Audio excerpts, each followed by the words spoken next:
안녕하십니까. 조갑제TV 시청자 여러분. 저는 조갑제닷컴의 조세별입니다. 지금 시각은 2020년 3월 16일 밤 9시를 가리키고 있습니다. 소위 대기의 문으로 불리우는 극성 친문 지지자들이 또다시 블룸버그 통신의 기자를 상대로 온라인 테러에 가까운 공격을 퍼부었습니다.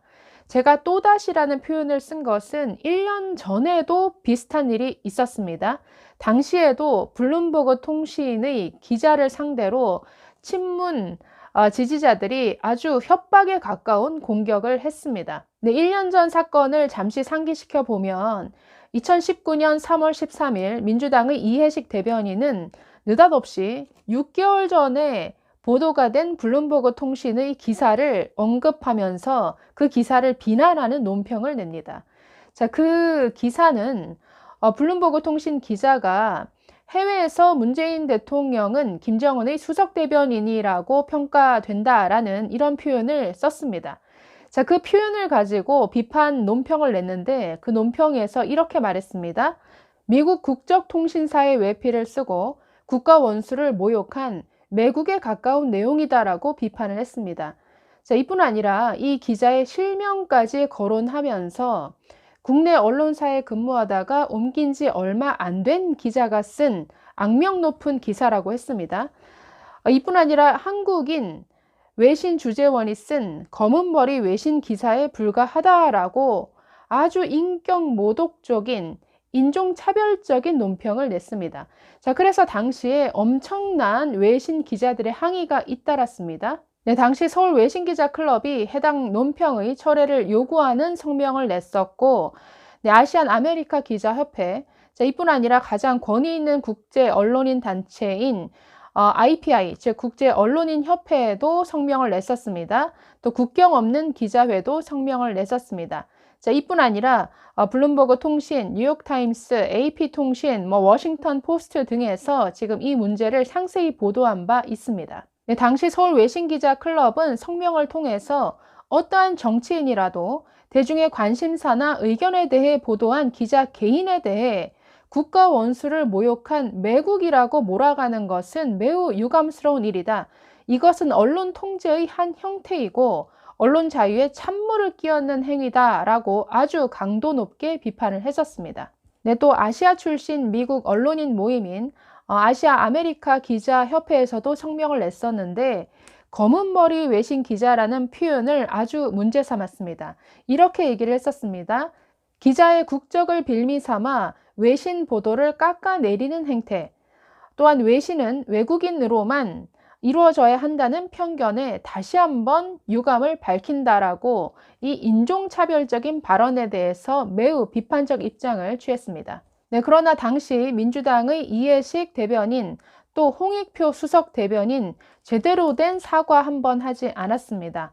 반대로 방송이나 라디오 등에 출연해서 블룸버그 통신, 또 다른 기사, 또 뉴욕타임스도 있었죠. 뉴욕타임스는 문재인 대통령을 김정은의 에이전트라고 표현하기도 했는데 이 두 기사를 언급하면서 매국 행위다, 국가 원수 모욕이다 라는 비판을 계속 이어갔습니다. 또 검은머리 외신 기자라는 인종차별적 발언을 계속하면서 아주 신상털개식 발언까지 했습니다. 이 기자들의 출신 학교라든가 이들의 성장 배경이라든가 이런 어떤 개인 신상 부분까지 시시콜콜 다 언급을 했다라는 것이죠. 네, 민주당에서 이렇게 나오자 이것은 하나의 공격 좌표가 됐습니다. 자, 그래서 극성 친문 지지자들은 이 해당 기자에 대해서 아주 원색적인 비난 그리고 신상 털기를 온라인상에서 계속 이어갔습니다. 뿐만 아니라 계속 전화를 건다든지 욕설이나 협박까지 일삼는 이런 테러에 가까운 행위들이 계속 이어져서 당시 이런 공격을 받았던 여성 기자는 트라우마 때문에 제대로 일을 할 수가 없어서 1년 가까이 지금 휴직에 들어가 있는 이런 상태입니다. 자, 그런데 최근 또다시 비슷한 사건이 일어났습니다. 공교롭게도 이번에도 상대가 블룸버그 통신입니다. 자, 코로나 사태와 관련해서 이 문재인 정부 사람들은 이 방역에 대해서 참 자화자찬에 가까운 말들을 많이 쏟아냈었죠. 자, 블룸버그 통신의 한 기자가 이것을 트위터를 통해서 비판을 했는데, 네, 아주 극성 친문 네티즌들이 또 그 트위터에 몰려가서 검은 머리 외국인이냐라는 등의 또다시 인종차별적인 악플을 무더기로 달았습니다. 네, 사건의 발단은 이렇습니다. 청와대가 최근 이 코로나 사태와 관련해서 외신 기자 브리핑을 했는데 그 브리핑 내용 중에서 아주 긍정적인 부분만 아주 교묘하게 편집해서 굉장히 자화자찬식의 영상을 제작해서 홈페이지에 게시를 했습니다. 이것을 가지고 지금 블룸버그 통신 기자가 굉장히 비판하는 기사를 낸 것이죠. 자, 문제의 브리핑은 지난 3월 9일 청와대가 전 세계 47개 외신 기자들을 상대로 주최한 코로나 바이러스 감염증 관련 합동 브리핑이었습니다. 자, 이때 정부 관계자와 의료계 전문가들이 이렇게 배석을 했었는데, 자, 이 브리핑에서 정부는 감염병 확산을 저지하는데 성공하고 있다라고 하면서 굉장히 자화자찬 브리핑을 했었습니다. 네, 그러나 브리핑 이후에 이어진 질의 응답 시간에서 많은 외신 기자들은 아주 비판적인 질문을 쏟아냈습니다. 예를 들어서 확진자의 세부 동선을 공개하는 과정에서 사생활 침해 논란이 발생하지 않겠느냐, 이런 질문이라든가 최근 마스크 대란 사태와 관련해서 이 마스크 수급 문제를 어떻게 해결하고자 하느냐, 또 마스크 생산 업체와의 이런 갈등, 이런 아주 날카로운 질문들을 쏟아냈고, 네, 이런 날카로운 질문에 정부 관계자들은 제대로 답변을 하지 못해서 쩔쩔매는 모습이 포착되기도 했고, 또 일부 국내 전문가들도 바이러스가 통제되고 있다고 평가하기에는 아직은 너무 이르다라고 답변을 하기도 했었습니다. 자, 그런데 문제는 나흘 뒤에 청와대가 이 브리핑을 요약한 영상을 편집해서 청와대 홈페이지 그리고 SNS 등에 게재를 했는데 그 내용상에 이런 쩔쩔매는 모습이라든가 굉장히 비판적인 질문은 쏙 빼버렸다라는 것이죠. 자, 그래서 그 영상에는 이 정부 관계자의 자화자찬 멘트만 남았습니다. 기자들의 질문도 비판적인 질문은 빼버리고 이탈리아와 비교해서 한국이 선제적으로 잘한 점이 무엇인가, 한국의 검사 방식이 보수적이라는 것이 어떤 의미인가, 어떤 정부 관계자들이 설명하기 굉장히 쉬운 것 위주로 편집해서 올렸습니다. 자, 그래서 청와대의 이런 행태를 블룸버그 통신 기자가 비판을 한 것이죠. 블룸버그 통신의 한국 특파원 기자는 자신의 트위터에 이 영상을 공유하면서 이렇게 언급을 했습니다. 외국 언론 기자들이 어떻게 비춰져야 하는지에 대한 그들, 즉 한국 정부의 생각에 맞추기 위해 얼마나 많은 한국의 외신 기자들이 잘려나갔는지 궁금하다라고 썼습니다.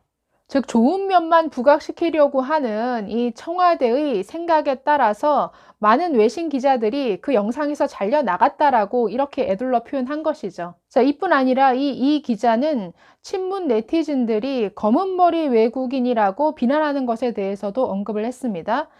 자, 외국 매체에서 일하는 한국인은 친일, 친미 딱지가 나붙으며 배신자 또는 반역자 취급을 당한다라고 이렇게 썼습니다.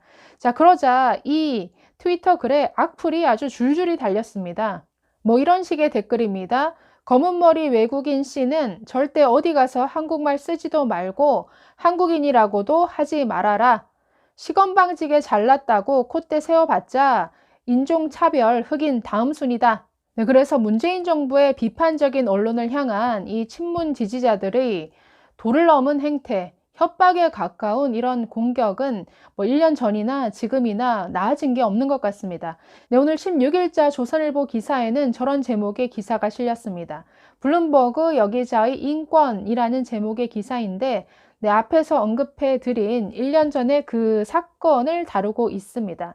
그 여기자의 지금 상황뿐만 아니라 뭐에 대해서 지금 알려주고 있냐면 최근 미국 국무부가 연례 인권 보고서를 발간을 했습니다. 자, 여기 대한민국 편에 언론 자유 부분에서 지금 어떤 사건이 실려 있냐면 바로 1년 전에 이 블룸버그 통신 기자가 공격받은 이 사건이 이 보고서에 적혀 있습니다. 네, 이렇게 기록되어 있다라고 하네요. 집권 여당인 더불어민주당의 대변인이 문재인 대통령을 북한의 수석 대변인이라고 표현한 기사를 썼다는 이유로 블룸버그 기자를 비난했다라고 기록했습니다. 자, 이 연례 인권 보고서는 미국의 국무부가 해외 공관과 같은 각종 정보망을 통해서 2019년 한 해 동안 각국의 주요 인권 침해 사례를 자체 조사, 분석한 결과가 담겨 있습니다. 자, 그래서 각국의 인권 수준을 알려주는 세계에서 가장 권위 있는 참고서 역할을 합니다. 네, 그러면서 이 조선일보 기자는 1년 전 공격을 받았던 블룸버그 통신 기자의 근황에 대해서 정확히 이렇게 전하고 있습니다. 알아보니 그는 1년 가까이 휴직 상태였다. 거대 정당의 조직적 공격, 대통령 열성 지지자들의 신상 털기와 협박 전화, 문자에 시달려서 정상적으로 일할 수 없었기 때문이다. 이 기자는 여성으로서 차마 듣지 못할 욕설도 들었다고 한다. 그는 작년 가을 어떻게든 어려움을 딛고 다시 일하고자 잠시 복직했다. 하지만 여전히 귓가에서 그들의 거친 발언이 들리는 것 같았다. 분하고 답답한 마음이 풀리지 않았다. 결국 그는 마음고생이 심해서 쓰러졌고 다시 휴직에 들어가야 했다. 그는 아직도 가해자인 홍익표 의원과 이 대변인에게서 어떤 사과도 받지 못했다고 한다라고 이렇게 전하고 있습니다. 네, 대깨문으로 불리우는 친문 지지자들의 행태가 한 개인의 인권을 이렇게 침해하고 대한민국의 언론의 자유를 이렇게 심각하게 위협하는 수준에 이른 것 같습니다. 네, 감사합니다.